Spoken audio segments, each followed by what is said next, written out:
The bell above the coffee shop door jingled just as I lifted my head from my phone. I'd been scrolling through the same 3 notifications for 10 minutes, half expecting one of them to mean something. Instead, it was her.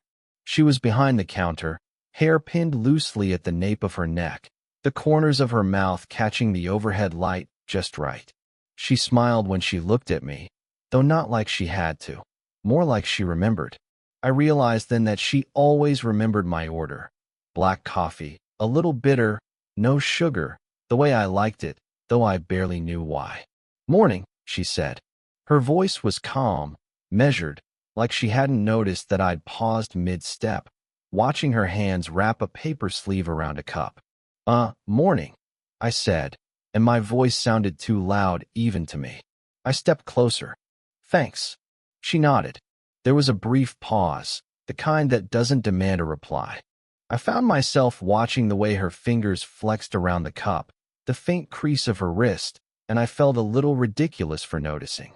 She caught me looking and tilted her head slightly, a subtle, knowing gesture that made the air between us feel warmer, or maybe just quieter. I took the coffee and found a table by the window. Rain had started again, the sort that made the sidewalks glisten and people move slower than usual. I like slow mornings, but I also like having someone to talk to who doesn't feel like a stranger. That's why, even when she was there, I stayed quiet, letting the hum of the espresso machine fill the pauses I couldn't. She moved behind the counter, stacking cups, wiping surfaces, but I noticed small things, a flick of her eyes toward the sugar packets, the way she tucked a loose strand behind her ear. Little rhythms that felt intentional, though I'm sure they weren't. She looked over and caught me smiling faintly at something stupid I'd just thought, and she chuckled, soft, almost apologetic. "Long week?" she asked. Not really a question, more like a fact she was stating just for me to notice. "Yeah," I said, shrugging. I didn't know why I added, "You?" She looked up from the counter, eyes catching mine for a fraction longer than necessary. "Always," she said, and it wasn't bitter. Just true. I sipped the coffee and tried not to stare at her too obviously, but it was hard. Her presence was the kind of thing that made you self-conscious in a gentle way. Like you were noticing life happening somewhere you weren't supposed to, but you couldn't look away anyway. My phone buzzed on the table. A message from someone I hadn't texted in weeks. I didn't open it. Instead, I folded the napkin around my cup carefully, watching the edges line up just so. She glanced my way, probably noticed the careful movement, and smiled faintly again, the corner of her mouth twitching like she knew something I didn't. I wanted to ask her to sit with me, or maybe just talk, but the words got caught somewhere between my throat and my fingers. So I stayed quiet. As I stood to leave, she handed me my cup with a little extra care, the warmth of her hand lingering just a fraction too long. "See you tomorrow?" she said, casual. I nodded, said something like, "Yeah, see you," and stepped out into the rain, the coffee steaming against the cold air. And then my phone buzzed again. This time it was her name. I froze, thumb hovering over the screen. One word. Just one wait. The next morning, I found myself lingering outside the coffee shop longer than usual. Rain had left a faint mist on the pavement, curling around the streetlights like smoke. I told myself I was early for my shift at the library, but really, I just wanted to see her again. She was already there, rearranging pastries behind the counter. Her hair was loose today, falling over her shoulders in a way that made her look younger than she claimed. When she saw me, she tilted her head, eyes crinkling slightly. "You're early," she said, her voice soft, almost a whisper over the hum of the espresso machine. Yeah, I said, fumbling with my backpack strap. I guess my words trailed off. I didn't finish the thought, didn't explain that I wanted to linger here, wanted her to notice that I wanted to be near her without saying it out loud. She handed me a cup, this time with a faint swirl of cream, even though I hadn't asked. "Thought you might like it," she said. Not really a question. The smallest gesture, but it felt deliberate. I wanted to say thank you, wanted to tell her it meant more than coffee, but the word stuck. We moved to the small table by the window. She pulled her chair close enough that our knees almost brushed. I could feel her gaze flick toward my hands, the way I folded and unfolded a corner of my napkin. "You ever travel much?" she asked suddenly. Not the casual conversation of a barista and a regular. This felt intentional, probing. "Not really," I said. "Used to with my mom. When I was younger." I paused, the memory awkward in my chest. She'd take me on these little trips, sometimes just for the weekend. Bookstores, museums. She liked history. I liked, well, the candy shops along the way. She smiled, just the corners of her lips, but it reached her eyes. "I like that. Small, simple things." She paused, then added quietly, almost to herself, "I used to do that with my daughter before she moved out. Not much anymore." I felt something shift, subtle, like a door left ajar. That mention, her daughter, grown, absent, made her accessible and distant at once. A quiet risk, a reminder that we weren't untangled from other lives. For a few moments, we drank in silence. She sipped her tea, stirring gently, and I traced the rim of my cup with a fingertip. I imagined what it would be like if I just reached out and touched her hand. My mind painted scenarios I couldn't voice, each one dissolving into the mundane.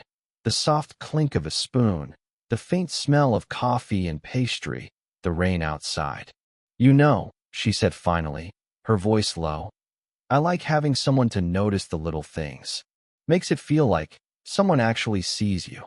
I looked at her then, and I think I really saw her. Her careful gestures, the way her lips curved just so, the subtle weight she carried in her shoulders. And without thinking, I brushed my hand lightly against hers as I reached for the sugar. She didn't pull away. Instead, her eyes met mine, and something small and unspoken passed between us. I don't know why that moment stayed with me. Maybe because it felt like someone finally saw me. I didn't go to the coffee shop the next day. Or maybe I did, but stayed outside, leaning against the rain-slicked brick, pretending to scroll through my phone. My fingers hovered over her contact, the memory of her hand brushing mine still stubborn in my chest. By the time I went in, the place smelled of warm bread and espresso, like it always did, but the familiarity felt sharper now. Too sharp, maybe. She looked up when I entered, eyes catching mine for a fraction longer than usual, then darting away as if embarrassed. She had a stack of napkins in her hands, and I noticed how her fingers gripped them, knuckles white. "Hey," I said softly. "Hey," she answered, voice measured. Too measured. I took my usual table, half hoping she'd join me, half hoping she wouldn't. She didn't. She moved behind the counter, methodical, precise, folding cups into sleeves. I watched her, imagining a dozen ways to reach across the small space separating us, and none of them seemed right. A friend of hers came in then, laughing loud and quick. She brightened instantly, slipping into another rhythm. I felt the sharp pang of distance, realizing how easy it was for her world to move on without me.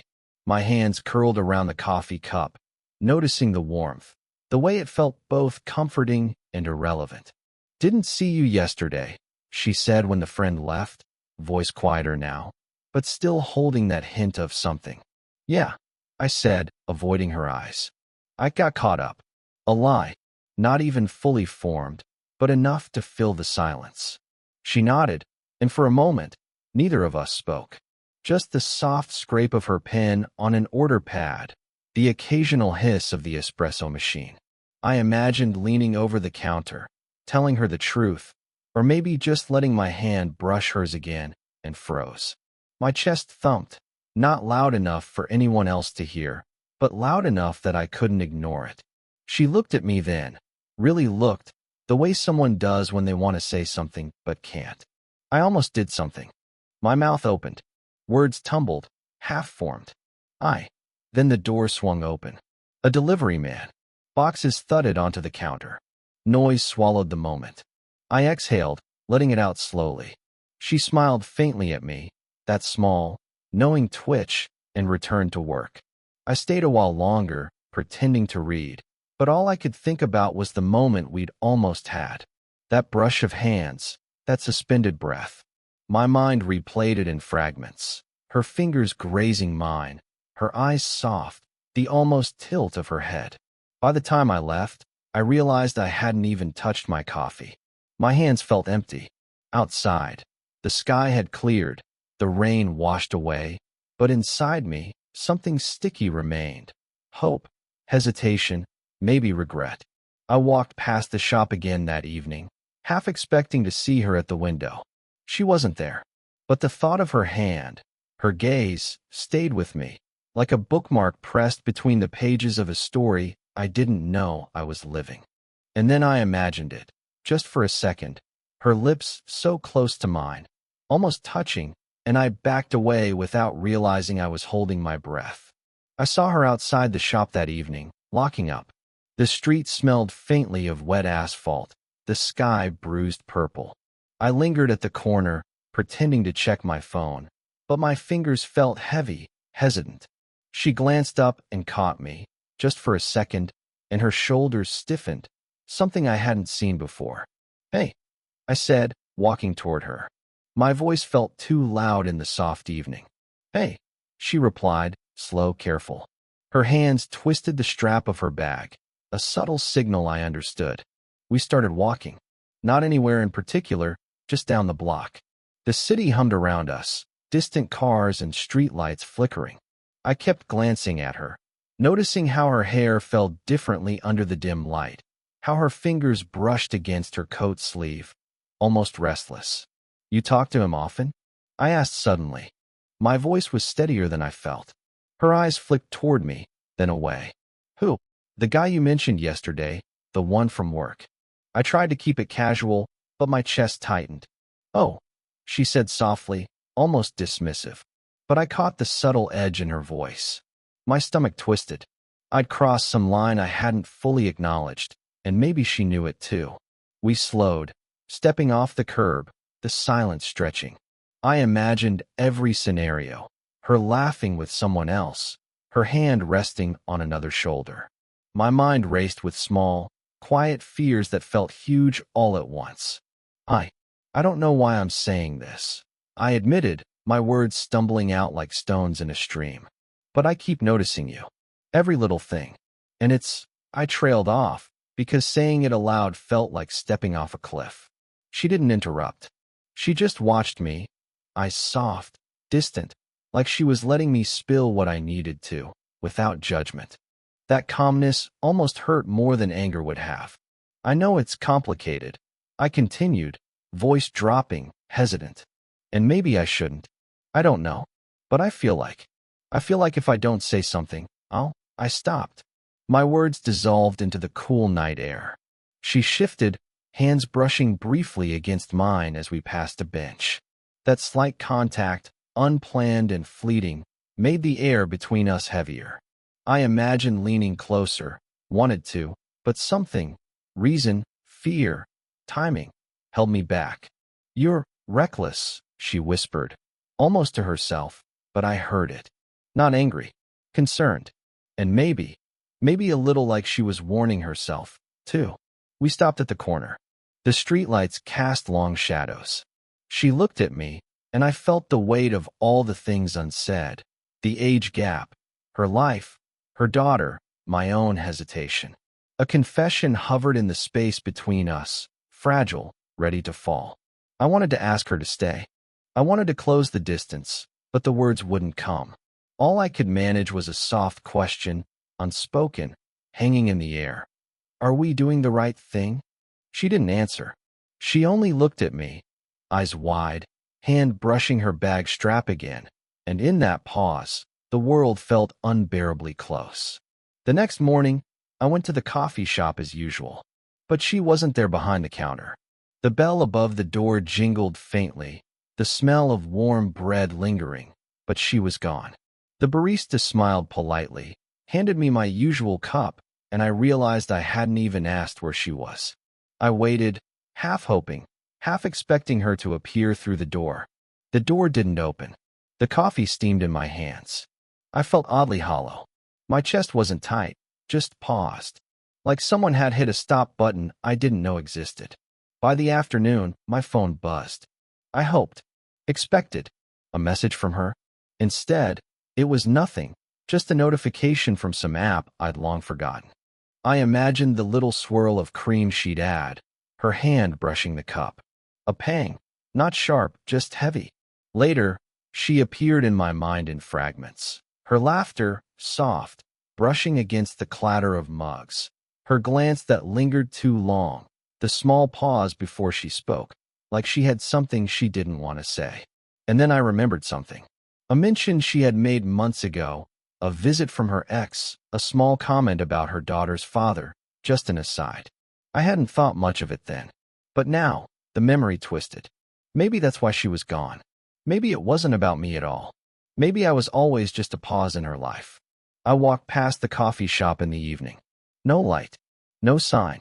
I imagined her behind the counter, looking up, noticing me, weighing whether to come or stay hidden. I wanted to knock. I wanted to call. I wanted to say, "I'm here, don't go." But I didn't. At home, my phone sat beside me. Messages half-typed, unsent. A name typed, erased, typed again. My thumb hovered over send. Then I put the phone down, closed my eyes. I imagined her walking past, maybe seeing me waiting, maybe ignoring. My chest tightened and loosened in the same breath. My thoughts looped endlessly. Did I push too hard? Did she? Was this pause temporary or permanent? I didn't feel heartbroken. I felt paused, like life forgot to finish the sentence. I went to bed with the window open. The streetlights flickered faintly, the wind rattling the blinds. Somewhere, someone laughed. Somewhere else, someone cried. Somewhere, maybe not far from me, she existed, aware or unaware of the pause we had created between us. I didn't call. I didn't knock. The seat across from me stayed empty, the coffee cooling. And I sat there, imagining the weight of her hand, the curve of her smile, the words that never reached my lips. I found her at the shop the following evening. She was stacking cups behind the counter, slow, deliberate. Her hair caught the light, and I noticed the faint crease at her temple I hadn't seen before. She didn't look up when I entered. I lingered near the doorway, hands in my pockets, watching. My phone buzzed once. I didn't check it. Not now. Not yet. "You're back," she said finally, not looking at me, just stating a fact. "Yeah," I said, my voice barely audible. "Thought maybe I could. I don't know. See you." She straightened, turning toward me, but only slightly. The air between us was quiet, heavy, loaded with all the words we hadn't said. She took a step back, maybe to give herself space, maybe to give me room. I moved closer. Not too close, just enough that the warmth from her presence reached me. I wanted to speak, to spill everything I'd kept locked inside. The small confessions, the imagined touches, the longing that had grown over weeks. I stopped. The word dissolved. My throat felt too tight. I swallowed. She watched me, patiently, letting me struggle. And maybe that was more intimate than any confession. She reached for a cup, her hand brushing mine. Brief, almost accidental. My chest tightened. I wanted to pull her into the conversation, to tell her that every pause, every glance, every tiny moment had mattered. But I didn't. Instead, I let the silence do the work. I let her see me, fully, through unspoken words. I saw the same reflection mirrored in her eyes. Caution, curiosity, fear, hope. Finally, she spoke. "You've been waiting." "Yes," I admitted, voice low. "I guess I was." Her lips twitched slightly, not quite a smile. Just the faintest acknowledgement. And it was enough. Enough that I understood she had noticed, that she had felt it too. Enough that the air between us was lighter, though still charged. We didn't cross any lines. No dramatic declarations. No grand gestures. Just a quiet, mutual recognition that the pause was over, even if nothing else had changed. I reached for my cup, touched it as I set it down, and she did the same. Our fingers brushed once more. I didn't flinch. She didn't pull away. A small, human connection, fragile but real. "Okay," she said softly, almost to herself. And somehow, that was everything. I nodded. Okay, I said. The tension lingered, but the weight had shifted. We could go on or step back. Either way, it was ours to navigate. And for the first time in weeks, I felt the quiet relief of acknowledgement, the simple, powerful truth of being seen, even without grand declarations. Weeks passed. The city moved around us, always rushing, always indifferent, but we settled into a quiet rhythm. I found myself at the coffee shop at exactly 8:47 a.m. every day, more out of habit than necessity. She was there, always, arranging pastries, her hair loosely pinned or falling over her shoulders. Our small gestures, the nods, the brief eye contact, the way she remembered my black coffee, became their own kind of conversation. One morning, the bench outside the shop caught my attention. It was empty, slick from overnight rain.